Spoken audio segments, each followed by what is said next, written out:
जोधपुर के महात्मा गांधी अस्पताल में काम करने वाले नर्सिंग स्टूडेंट अपनी मांगों को लेकर चिकित्सा मंत्री से मिलने के लिए एचएन मेडिकल कॉलेज जाने वाले थे, लेकिन सुबह के समय उनके हॉस्टल में ताला लगा दिया गया था। ये ताला विद्यार्थियों के मूलभूत अधिकारों पर एक बड़ी बंदिश है। इसी बीच जब एक महिला नर्स की तबीयत बिगड़ गई तो सभी नर्सिंग स्टूडेंट आक्रोशित हो उठे। नर्सिंग स्कूल के प्रिंसिपल का कहना है कि हमने नर्सिंग स्टूडेंट के लिए बस के लिए एप्लीकेशन आगे भेज दी है, दूसरी मांगों की भी पूर्तता की जा रही है। लेकिन स्टूडेंट ने बताया कि प्रिंसिपल सर हमें 1 साल से महज आश्वासन ही दे रहे हैं, हमारे बारे में नहीं सोच रहे। आंदोलन के लिए अड़े इन नर्सिंग स्टूडेंट का कहना है कि जब तक हमारी मांग पूरी नहीं होती तब तक हम हड़ताल पर ही रहेंगे। मैं Anita Siya, school of nursing Jodhpur की जीएनएम थर्ड ईयर की छात्रा हूँ। हम यहाँ नर्सिंग गर्ल्स हॉस्टल में रहते हैं और हम स्कूल के लिए बस की व्यवस्था करने के लिए 3 दिन स्ट्राइक में हैं, लेकिन हमारी किसी प्रकार की कोई मांग की सुनवाई नहीं की जा रही है। और आज के दिन वहाँ पर हेल्थ मिनिस्टर वहाँ पे एचएन मेडिकल कॉलेज में आने वाले थे, लेकिन हमें वहाँ पे जाना था, लेकिन इन लोगों ने हमें किसी प्रकार की बाहर जाने की अनुमति नहीं प्रदान की है। और कल रात को जब हमने अनुमति लेने के लिए मैम से बात की थी तो मैम ने हमें बोला था कि आप जा सकते हो, और उसी चक्कर में हम सब लोग तैयार हुए। सुबह 9 बजे से यहाँ बैठे हैं, 8:45 बजे मैम इधर आए थे और एक यहाँ रजिस्टर रहता है हमें बाहर आने जाने के लिए, और उसमें हम एंट्री करके बाहर जाते हैं। उसमें लिखा गया है कि बिना किसी परमिशन के आप जीएच होने के कारण आज नहीं जा सकते, लेकिन हम वहाँ जाना चाहते हैं, हमारी मांग रखना चाहते हैं हमारी बस की व्यवस्था करने के लिए, लेकिन ये लॉक लगा रखा है तो हमें बाहर क्यों नहीं जाने दिया जा रहा। और वो मैम यहाँ आते हैं, उसके बाद में यहाँ पे ताला लगा दिया और फिर 2-4 मैम यहाँ पे आए, हमें बोला गया कि मतलब नहीं वहाँ पे एप्लीकेशन लिखो आप सब और इंडिविजुअल साइन करो। जो मैम है उन लोगों का क्या नाम था? मैम का नाम है दीपा मैम, निर्मला मैम हमारी वार्डन मैम है, और दीपिका मैम और लेस्ली मैम और चंद्रिकला मैम, वो सब लोग यहाँ आए थे। उन्होंने हमें ऐसे बोला कि मतलब आप सब लोग अगर जाना चाहते हो तो एप्लीकेशन लिखो और आप सब लोग जा सकते हो, पेरेंट्स से बात करो। हमने वो भी किया, पेरेंट्स से बात भी करवाई हम सब ने, और हमारे पेरेंट्स लोगों ने हमें बाहर जाने के लिए अनुमति भी प्रदान की थी, ठीक है। और उन्होंने ऐसे बोला कि आपकी जिम्मेदारी स्वयं की होगी। हमने बोला जो भी होगा हमारी जिम्मेदारी स्वयं की होगी, ठीक है। उसके बाद जब प्रिंसिपल के फोन पे बात की गई तो उन्होंने साफ मना कर दिया कि कोई भी लड़की एक साथ, इतनी सारी लड़कियां एक साथ बाहर नहीं जा सकती। क्यों नहीं जा सकती? हम अपनी मांग नहीं रख सकते वहाँ पे? इसके लिए बस की व्यवस्था नहीं हो सकती हमारे लिए। किसी नर्सिंग कर्मचारी जो है, जो स्टूडेंट है, उसकी तबीयत खराब हुई है, क्या हुआ? वो क्या मामला है? होने के बाद हमें ऐसा बोला गया ऐसे करो वैसे करो, ये उस चक्कर में हमारे एक साथी की तबीयत भी खराब हो गई, वो अभी इमरजेंसी में एडमिट है। उसके बाद तो क्यों हो रहा हमारे साथ? क्या हमें अपनी मांगों को रखने का, हमें कुछ बोलने का हक नहीं है? हॉस्टल की अपनी एक सुरक्षा, लेकिन क्या विद्यार्थियों की मांगों को इस तरह दबाना कानूनन सही है? आइए जानते हैं कि प्रशासन ने क्या कहा। ये इसके लिए मैंने दिनांक 28 अगस्त को मीटिंग ली थी। दोनों ही मांग हमने उसी दिन मान ली थी इनकी, है। बस की मांग अधीक्षक साहब ने, जो भाटी जी हैं अपना नदी के, उन्होंने सरकार को लेटर भेज दिया है। और जो नाइट ड्यूटी का इनका जो शेड्यूल बनता था उसमें हमने वीकली नाइट लगा दी गई है। तो बच्चों की चाहे दोनों ही मांग हमने स्वीकार कर ली है और प्रशासन ने भी स्वीकार कर लिया है। आज के दिन बच्चे जो एजिटेशन कर रहे हैं, ये विरोध प्रदर्शन करने जा रहे थे, क्योंकि आज यहाँ पे जोधपुर ज़िले में जो लोकल हॉलीडे है, लोकल हॉलीडे के कारण किसी भी तरह हमारे गर्ल्स हॉस्टल में 53 लड़कियाँ रहती हैं। 53 लड़कियों को बाहर जाने का कोई कार्य नहीं होता है, ठीक है। और यदि कार्य होता है तो 1 या 2 को हो सकता है, वो भी ड्रेस में बाहर जाने का कोई रूल्स नहीं है।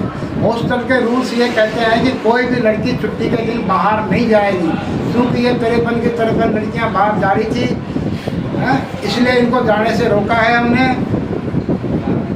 और ये जाने के लिए ड्रेस में भी नहीं जा सकती।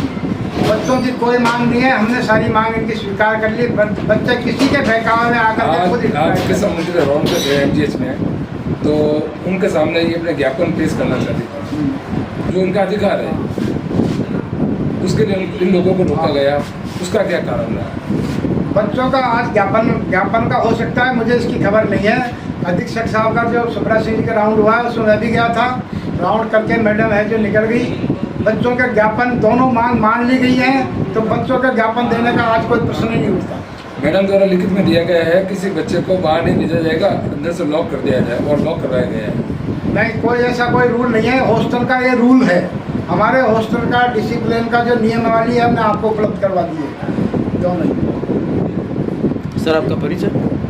मेरा Kailash Sharma. GNM third year की स्टूडेंट हूँ जो MGH हॉस्पिटल में और यहाँ गर्ल्स हॉस्टल में रहते हैं। हमारे गर्ल्स MGH हॉस्पिटल में हेल्थ सेक्रेटरी का राउंड हुआ था, तो हमें उनसे हमारी कोई मांगे थी वो रखनी थी, पर हमें ना यहाँ ज़बरदस्ती अंदर बंद करके रखा गया, तो तब तक वहाँ से वो निकल गए थे हेल्थ सेक्रेटरी, और उसकी वजह से हमारी फ्रेंड की तबीयत भी ख़राब हो गई थी और हमें उसके पास जाना भी है। फिर भी हमारे हॉस्टल का यहाँ पे गेट पे राउंड लगा रखा है। जब हम कुछ भी GH वगैरह हो, संडे हो, अगर वहाँ जाना हो SN मेडिकल कॉलेज, तो हमें कोई लिख के दे, कुछ भी पेरेंट्स से बात नहीं होती, हमें बुलाया जाता है वहाँ गर्ल्स हॉस्टल की लड़कियाँ आएगी। पर आज जब हम जा रहे हैं तो हमें पापा से बात करवाओ, ये करो, वो एप्लीकेशन लिखो, ये कौन सा तरीका हो गया? यानी कि हमें बोला जा रहा है कि हमें बोला जा रहा है, यानी कि ये कह सकते हो आप लोगों पर दबाव बनाया जा रहा है। हाँ, ये दबाव बनाया जा रहा है हमारे पे। हमें बोला जा रहा है कि ऊपरी लोगों की परमिशन के साथ, प्रशासन की परमिशन के साथ हम लोगों को, आप लोगों को वहाँ पे भेजते हो मनोरंजन के लिए नहीं भेजते। जब SN मेडिकल में योगा डे होता है, कुछ भी होता है, तो हमें गर्ल्स हॉस्टल की लड़कियों को बुलाया जाता है, चाहे सुबह की 6 बजे हो चाहे शाम की 6 बजे हो, हमें जाना होता है। उस टाइम कोई भी परमिशन नहीं होती, हम ऐसे एंट्री करके जाते हैं। जब आज हम हमारी मांगे रखने वहाँ जा रहे थे SN मेडिकल कॉलेज, तो हमें एप्लीकेशन लिखो, वो लिखो, ये करो, पापा से बात करो। हमारे पेरेंट्स ने भी हमें अलाउ कर दिया, फिर भी हमें नहीं जा रहे कि कानूनी कार्रवाई कर जा रही है हमारे से। आपका परिचय? मैं Monika Bhati, GNM third year. अपनी मूलभूत सुविधाओं के लिए ज्ञापन देना विद्यार्थियों का अधिकार है, लेकिन प्रशासन उन पर दबाव बनाकर उन्हें रोकने का जो काम कर रहा है, ये कतई न्याय संगत नहीं लगता। Good afternoon ma'am. Good afternoon. Ma'am, thank you. Shivani, तुम्हारी टेनिस प्रैक्टिस कैसी चल रही है? बहुत अच्छी चल रही है मैम, और नेक्स्ट मंथ टूर्नामेंट भी है। All the best. Thank you ma'am.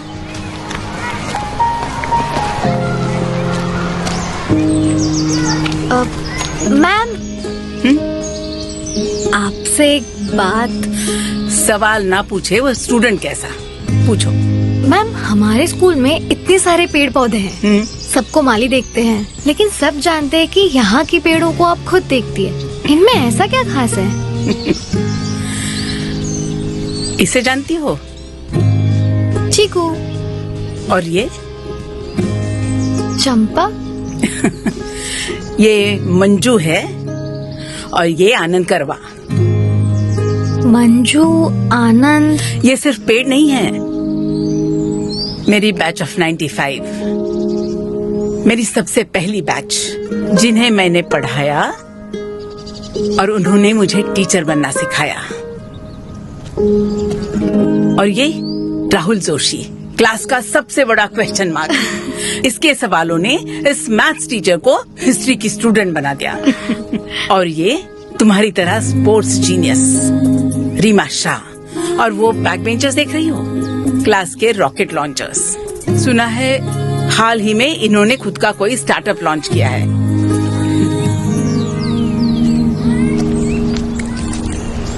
काका, पर इन पेड़ों से बैच ऑफ 95 का क्या कनेक्शन? जब वो बैच पास आउट हुई तो सबने अपने अपने नाम का एक पौधा मैम को गिफ्ट दिया। क्लास तो आगे निकल गई, लेकिन मैम अभी वही है, बैच ऑफ 95 के साथ। लेकिन अब इनसे अलग होने का वक्त आ गया। अलग क्यों? आपको पता नहीं, अगले हफ्ते मैम रिटायर हो रही है। ओ हाँ। किताबों के पन्ने पलटे कई हैं, कहानी अभी भी जहाँ थी वही है।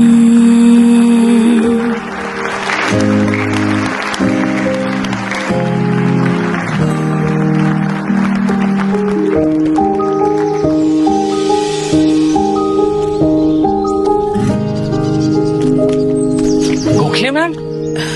जी मैम, कैसे हैं आप? सॉरी, मैंने पहचाना नहीं। कैसे पहचानेंगी मैम, आपके पौधे अब पेड़ जो बन गए हैं। Ma'am, Anand Karwa, roll number 28। Ma'am, Amita Deshpande, roll number 18। Doctor Chinmay Shetty ma'am. ढूंढे किसी ने जो किरदार सारे आ ही गए वो कहानी निभाने। ये सब तुमने किया? आपका farewell gift, batch of 95 from the batch of 25। हर एक पन्ना हर एक किस्सा जरूरी मिल जाए सारे तो कहानी है पूरी। जीनियस वही जो औरों की खुशी में पाए अपनी खुशी। पार्ले जी माने genius. Available on Google Play and App Store. Download it now.